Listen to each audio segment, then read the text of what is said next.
Alors devinez où je suis sur cette splendide place de Martinez, une statue de Martinez Montanes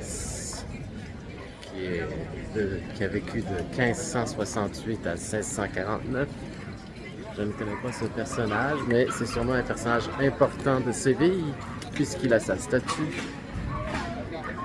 Donc, je viens de vous dire la réponse. Où je suis? Ben, je suis à Séville. Et je vais vous faire découvrir cette ville, cette capitale de l'Andalousie, du sud de l'Espagne, où il fait beau et chaud presque 365 jours par année, je crois. Je peux pas vous dire parce que j'ai pas vécu 365 jours, mais ça fait la deuxième fois que je viens ici et il fait toujours très beau. Donc on va voir qu'est-ce qu'il y a à faire à Séville, à part de voir des spectacles de flamenco, parce que c'est aussi là, c'est à Séville que le flamenco est apparu. Où exactement? Mais moi je vais vous le dire, parce que c'est apparu exactement dans la ville. Mais avant, il y a d'autres choses à découvrir. Alors, bienvenue à Séville. Une des particularités à Séville, c'est qu'il y a des orangers partout. Une ville où il fait chaud, il fait beau, ensoleillé. Ben, vous n'avez que des orangers partout, regardez. Alors ça, c'est toutes des orangers que vous avez sur cette place. Toutes des orangers. On voit d'ailleurs poindre des points oranges dans les arbres. Vous voyez ici une orange. Je n'invente pas d'histoire, c'est des orangers. Et au printemps, je crois, c'est un beau moment pour venir parce que les orangers sont en fleurs. Et ça se met beaucoup de couleurs. Alors pour ceux qui se demandent où se place cette statue, où est dans la ville cette statue de M. Martinez Montanes, ben, c'est la place El Salvador. Vous voyez? Et ce qui est bien pas dans El Salvador, mais dans cette ville, c'est qu'ils ont mis des toiles. Des toiles pour protéger du soleil, comme ceci. Mais elles sont pas opaques. Elles sont semi-transparentes, alors on peut voir le ciel. Alors c'est comme si elles flottaient dans l'air discrètement. Elles nous écrasent pas parce qu'elles sont semi-transparentes. Première chose à savoir quand vous marchez à Séville, c'est de découvrir la ville, de vous laisser porter par cette ville pleine de magie.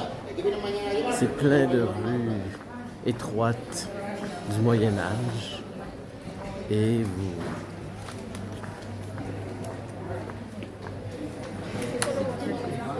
vous découvrez des choses. Vous voyez, je viens de m'interrompre parce que j'ai vu quelque chose d'assez particulier.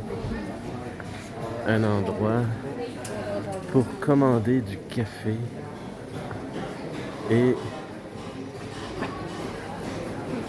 pour avoir un café, c'est un mur de graffiti. C'est un mur de graffiti, puis il y a 2 trous dans le mur. J'imagine qu'un trou à droite, c'est pour commander, parce que c'est là qu'il y a la file. Et à gauche, c'est pour recevoir. Alors c'est sûr, on ne peut pas faire plus original que ça. Un café où il y a 2 trous, un pour commander et un pour recevoir. Et je vois à travers le gars qui fait le café. Alors c'est une curiosité. Alors c'est le Fazer Café qui fait ça. Alors quand on voulait se faire remarquer, il n'y a rien de plus original pour se faire remarquer. Alors quand je vous dis qu'il faut se promener pour découvrir la ville, on découvre des choses. J'ai jamais vu ça.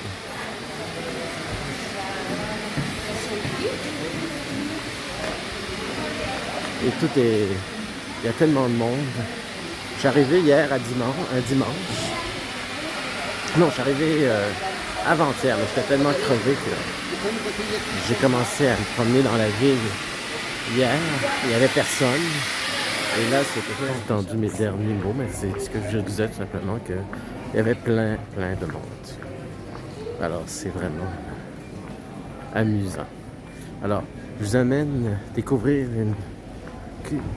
une deuxième curiosité, parce que si on compte le café, qui est vraiment une curiosité, je vais vous présenter une deuxième curiosité qui en vaut la peine. Qui est une œuvre d'art en fait. Quand je vous dis que c'est la ville du flamenco, regardez, une boutique avec des danseuses à profusion, classiques, modernes, tout ce que vous voulez sur le flamenco. Les taureaux, évidemment, le taureau qui est un emblème sacré de la corrida, évidemment, et de l'Espagne. On continue, on approche notre première curiosité artistique. Parce que le café, c'était plus une curiosité.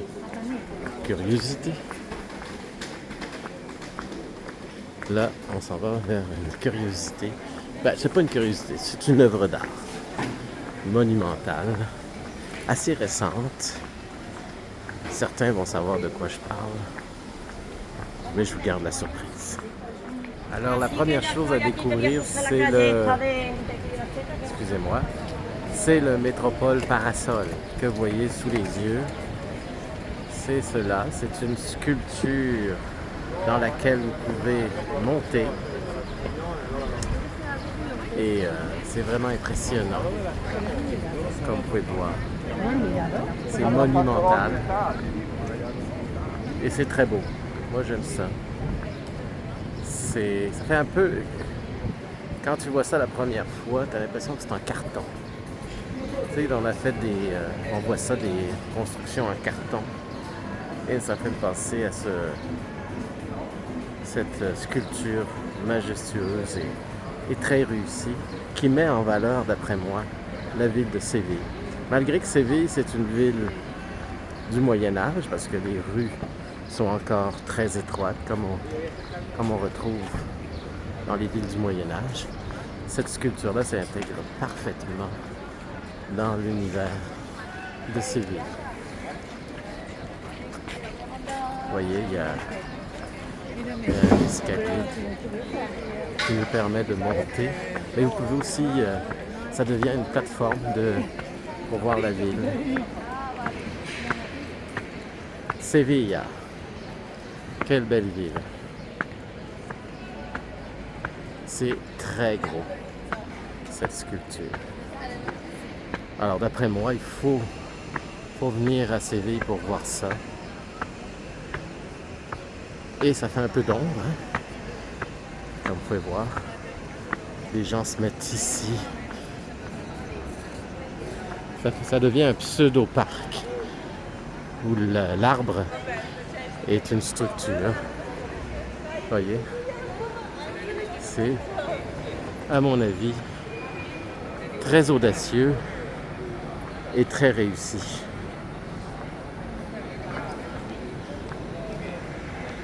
L'art n'est jamais assez présent dans les villes. Et voici un exemple. Regardez les courbes qui s'intègrent parfaitement à la ville. Une réussite.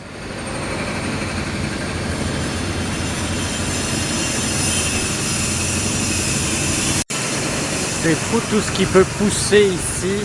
La température est tellement idéale pour la végétation. Regardez tout ce qui peut. Bon, il protège parce que c'est un arbre magnifique. Regardez, il a les racines qui flottent en l'air. C'est comme si ses racines étaient sorties de la terre. C'est fou. C'est complètement fou. J'adore. Alors, avoir les racines à l'extérieur comme ça et de l'envelopper, ça accélère l'arbre à mieux pousser et avoir la stabilité, que les branches ne tombent pas. En tout cas, ça renforce. C'est ce que j'ai lu, là, il y a de l'information à côté. Ça renforce l'arbre, ça le rend plus solide. Mais quel arbre? Mais quel arbre? Je vous le dis, vous promenez dans Séville sans GPS, sans votre téléphone avec le GPS, c'est suicidaire, façon de parler. C'est presque impossible de se retrouver. C'est un vrai dédale, un labyrinthe incroyable. Et c'est ça qui fait son charme.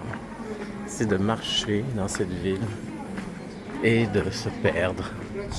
Ben là, je ne veux pas me perdre, là, je veux vous montrer des choses. Ben, regardez cette place magistrale. Tout est beau à Séville. Tout, tout, tout. Et il y a des cafés, ça ne finit plus. Il y a des tables partout, des bancs partout. Fait que ce qui est bien, il y a des villes où il n'y a pas de bancs pour s'asseoir. Il y a des cafés, mais il faut aller au café pour s'asseoir. Mais là, vous pouvez vous asseoir n'importe où. Regardez, il y a même de l'eau. Ça, c'est bien, ça. Et je vais en profiter pour remplir ma gourde. Alors, voici une chose qu'on n'a pas à ça à Montréal. Héraclès, je parle pas d'Héraclès, mais ce type de magasin qui s'appelle Regalos para Hombres. Ça veut dire cadeaux pour hommes. Une boutique spécifique à des cadeaux pour les hommes. Alors, les femmes qui veulent faire un cadeau à leur chum ou mari, je sais pas trop, ben, c'est ici qu'il faut venir. Alors, il y a ceux qui tripent ces pirates sur le whisky, je sais pas, n'importe quoi qu'un homme peut aimer. De l'autre côté, c'est moins aventure. Ben oui, c'est aventure quand même. Mais c'est quand même bien parce que il y a plein de boutiques pour la mode chez les femmes. Mais pour les hommes, oui, il y a des boutiques de mode pour les hommes, mais les cadeaux pour les hommes, ça, j'avais jamais vu ça. Ben, ça existe à Séville. Il y a deux incontournables à Séville. La première, c'est la cathédrale et sa tour qui s'appelle la Giralda. En fait, c'est une ancienne tour de minaret qui a été convertie par les catholiques en tour de cathédrale. Alors, je vais vous montrer la cathédrale et sa tour. Alors, vous avez ici la cathédrale, excusez-moi du contre-jour, et la Giralda, qui est vraiment superbe. Ça n'est pas gratuit pour aller ni dans l'église, ni dans la tour. Moi, je n'irai pas parce que je suis déjà venu à Séville et j'ai tout fait ça. J'ai payé pour tout ça et je ne vais pas payer une deuxième fois, même si je vous aime beaucoup. Mais si vous venez à Séville, il faut absolument que vous alliez faire la visite de la cathédrale et de la Giralda, de la tour. Autre élément important et incontournable, c'est l'Alcazar, le palais de l'Alcazar, le palais des rois. Ça aussi, c'est pas gratuit. Et prenez-vous à l'avance parce qu'il y a une longue file d'attente. Évidemment, je l'ai déjà fait et c'est vraiment extraordinaire. C'est juste à côté de la cathédrale. Vous voyez, je suis en train de le marcher. C'est vraiment pas loin. Et c'est vraiment beau. Je vous le dis, là, les choses à voir là-dedans sont mirobolantes. Vous voyez, c'est ça, c'est là l'Alcazar. C'est vraiment en face de la cathédrale. C'est l'ancien palais des Émirats. C'est de type arabe. Et évidemment, c'est fantastique. Et prenez-vous à l'avance. Il y a aussi des jardins incroyables. Quand vous visitez l'Alcazar, vous avez aussi les jardins qui sont Ils sont quelque chose. Alors ça, c'est la sortie. Je me disais, est-ce que je peux vous montrer quelque chose? Non, parce que ça, c'est la sortie. Malheureusement. Il doit y avoir des gardiens qui m'empêchent de rentrer. Non, je peux rentrer dans... En fait, il n'y a rien de particulier. En tout cas, venez voir l'Alcazar, le palais des rois. Il y a un troisième incontournable. Le problème de ce troisième incontournable, c'est que il y a un festival de musique. J'ai voulu y aller hier. C'est la place d'Espagne. Je vais y retourner en espérant que je puisse y aller cette fois-ci. Et ce qui est agréable quand vous allez à la place de l'Espagne, c'est de longer le Guadalquivir. Le Guadalquivir, c'est la rivière qui passe à travers, qui traverse Séville. Voilà. Donc, je vais aller vers le Guadalquivir. Alors, quand je vous disais qu'il faut se prendre à l'avance pour la cathédrale, c'est moins compliqué, là. Mais pour l'Alcazar, regardez, ça, c'est la liste d'attente pour rentrer. Et vous en avez pour une journée, hein, je vous le dis, là. C'est une journée de découverte, l'Alcazar. Donc, direction le Guadalquivir. Alors, il y a deux choses importantes à savoir sur le Guadalquivir. La première, c'est la tour de l'or, qui est une tour, très jolie tour, qu'on peut visiter aussi. C'est pas gratuit encore une fois. Et servait de guet, de surveillance en fait, contre les envahisseurs. Voici une autre vue de la tour de l'or. Comme je vous disais, c'était une tour tout simplement pour protéger la ville. Probablement qu'il y en avait d'autres. C'est celle qui reste. Et donc ça, c'est très important, la tour de l'or, parce qu'elle fait partie du patrimoine de la ville. L'autre élément, c'est ce pont. Alors, pourquoi ce pont est-il important? En fait, il y a un pont ici et il y en a un autre là-bas. C'est qu'entre ces deux ponts, l'autre bord, il y a le quartier, vous voyez, dans ce que je vous pointe ici, c'est le quartier Triana. Et qu'est-ce qu'il a de particulier, ce quartier-là? Ben, c'est là qu'est né le fameux flamenco, le célèbre flamenco. Ça, c'était un port très important qui arrivait des bateaux de Cadix arrêtaient là. Et c'est là que, par toutes sortes de situations qu'on ne peut pas expliquer, hein, la musique, hein, c'est quelque chose de magique et incontrôlable, que le flamenco serait né. C'est la légende, et c'est vrai. C'est pas une légende. Tout le monde dit en Espagne, c'est ici que le flamenco a commencé. Mais la réalité, c'est vraiment, on sait que c'est à Séville, et particulièrement dans le port de Triana. Il n'y a plus de port maintenant, là c'est rendu touristique, mais c'était un port. Et les débardeurs du port, ben, ils ont inventé le fameux flamenco. C'est quand même extraordinaire quand on y pense. Donc c'est pour ça que je vous dis que le long du Guadalquivir, il y a deux éléments importants qui existent. La tour de l'or et le flamenco. Voyez? Évidemment, la tour de l'or est beaucoup moins importante dans l'histoire que le flamenco. Et d'ailleurs, je vais aller voir un spectacle de flamenco plus tard pour vous dire comment c'est important. Et je vous en reparlerai aussi. Pour le moment, je veux aller sur la Plaza d'Espagne en espoir que ça soit accessible. Et là, la Plaza de l'Espagne, ce qui est le fun, c'est que c'est gratuit. s'il n'y a pas d'activité qui l'hypothèque. Regardez-moi les détails de cette porte. Je ne sais pas quel édifice que c'est. Il n'y a aucune indication. Mais c'est beau. Tous les détails qu'on a sur cette porte. Je suis toujours en route vers la place d'Espagne. Mais je vais faire un petit crochet en espérant que c'est ouvert à l'université de Séville. Vous allez découvrir que cette université, bon, elle est belle, mais en même temps, elle a une belle histoire. Une histoire célèbre que je vais vous expliquer.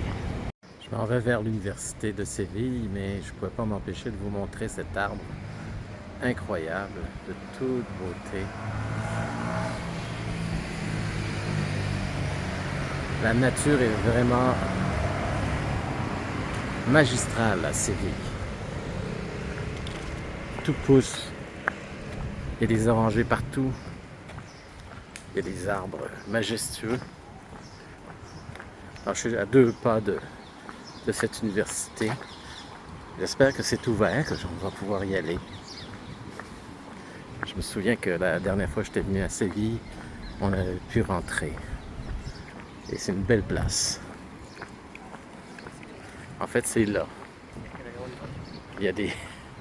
Ça a l'air d'être un ancien château fort parce qu'il y a des douves. C'est protégé pour l'époque. Alors, l'université de Séville est ouverte. Alors,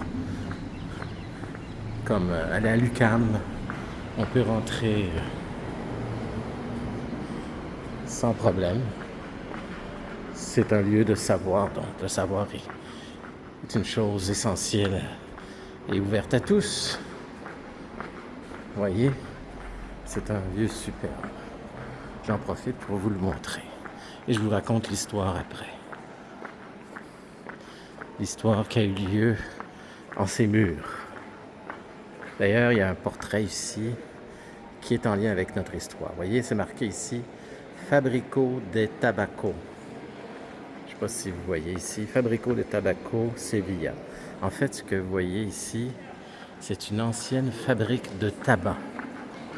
Et dans cette fabrique de tabac, il y a une femme qui a travaillé ici. Une femme qui est très connue. Très, très connue. Elle s'appelle Carmen. Et elle a inspiré un écrivain. Elle roulait des cigares. Parce que c'était des femmes qui avaient le meilleur talent pour rouler les cigares. D'ailleurs, à Cuba, c'est encore des femmes qui roulent le tabac, les cigares. Alors, on est en plein cœur de cette fabrique de cigares qui est devenue une université, comme vous pouvez voir. Alors, je vous raconte l'histoire de cette fameuse Carmen. Cette Carmen a inspiré un célèbre écrivain des années de 1800 qui s'appelle Prosper Mérimée. Je suis sûr qu'il y a peu de gens, sinon personne, qui va savoir de qui je parle, parce que c'est vraiment un écrivain d'une autre époque, très classique. Et ceux qui s'intéressent à la littérature savent de qui je parle. Alors, Prosper Mérimée a écrit Carmen et s'est inspiré de cette femme-là qui travaillait ici même à rouler des cigares. Et ça aurait pu s'arrêter là. Par la suite, il y a un certain Bizet, un musicien, qui a créé Carmen à partir du roman de Prosper Mérimée et qui est devenu célèbre. Et c'est pour ça que Carmen de Bizet, maintenant, on parle plus de Carmen de Mérimée, mais Carmen de Bizet, parce que tout le monde connaît la chanson Ta toréador, da la la la la la. Alors l'air vous dit quelque chose, bien, prends garde à toi. En tout cas, c'est des chansons de Carmen de Bizet.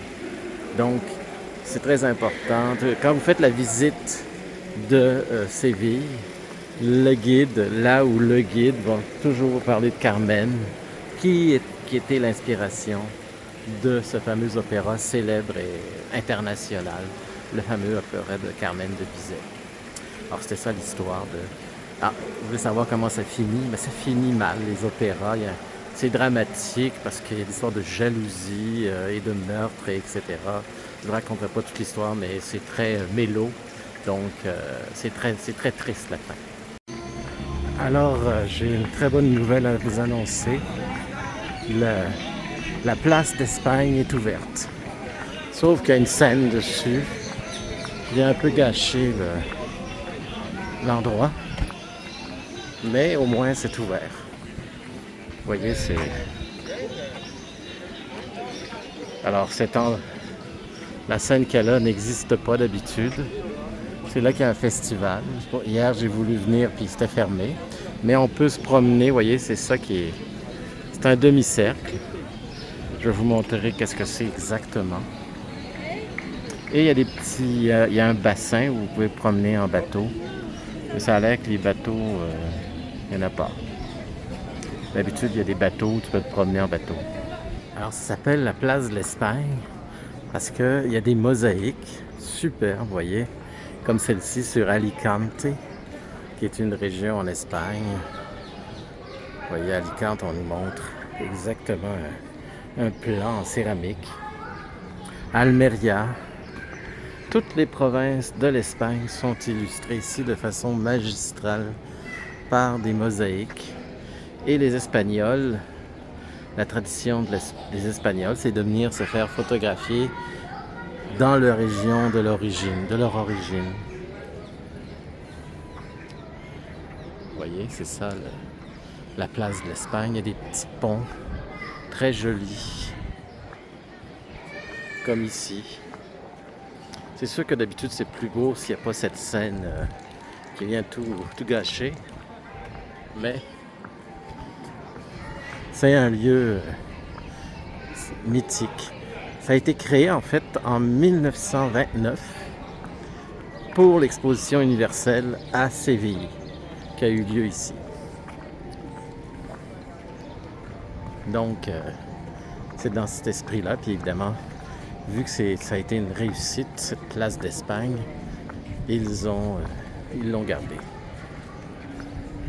Comme si vous prenez l'Expo 67 qui est le même principe, il y a des pavillons comme le pavillon de la France qui est devenu casino, qui est resté. C'est un peu le même principe. Là, je vous ai montré les grands,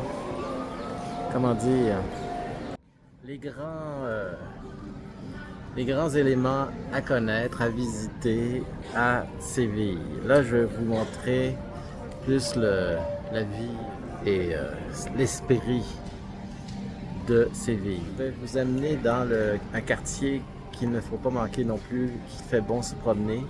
C'est le quartier de Santa Cruz. Alors, le quartier de Santa Cruz, c'est vraiment le plus beau quartier où il faut se promener de Séville. C'est l'ancien quartier juif. Évidemment, il n'y a plus de juifs. S'il y en a, ils sont comme partout ailleurs et disséminés un peu partout. C'est l'ancien quartier juif qui est devenu l'attraction du plus beau quartier, en étant le plus beau quartier de Séville. Alors on s'en va vers... C'est pas très loin non plus. Ce qui est bien à Séville, c'est que tout est proche. Ça se marche très bien. Et Santa Cruz, c'est à 2 pas d'ici. On y va. Alors, je suis en train de rentrer dans le quartier Santa Cruz, le plus beau quartier de Séville. Alors, c'est partout des orangers, encore une fois, qui décorent ce quartier. Alors, c'est des petites, mais vraiment des petites rues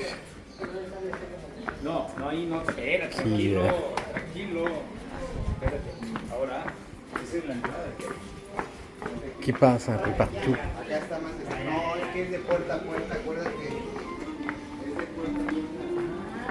Il y a de la musique partout.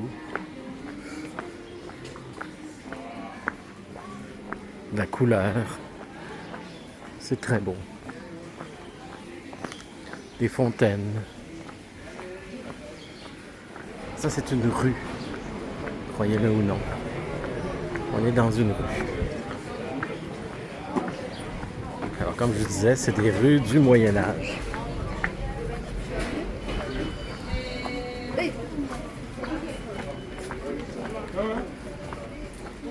Une très belle tonnelle de fleurs qui décore le quartier. Quand je vous dis les rues sont étroites, en voici un bel exemple. C'est ça le quartier Santa Cruz. C'est des petites rues.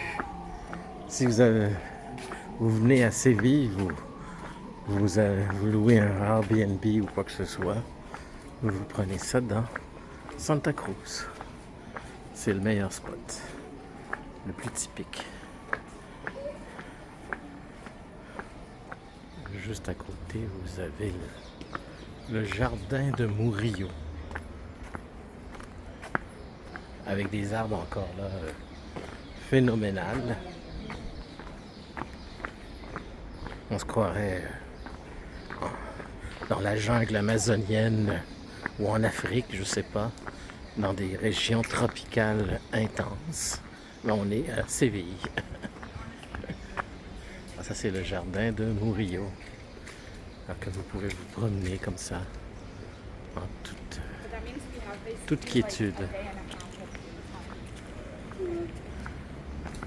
Qui est juste à côté de Santa Cruz. Alors évidemment, il faut venir le soir, sous l'éclairage des petits cafés, dans ces petites rues, regardez, qui au Moyen-Âge devaient être des coupes-gorges, des lieux d'attaque de brigands. Tellement c'était sombre.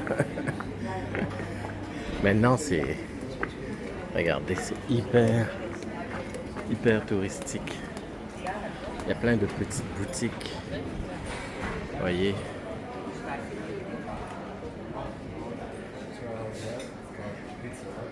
Tout est joli, tout est beau. Tout est mignon.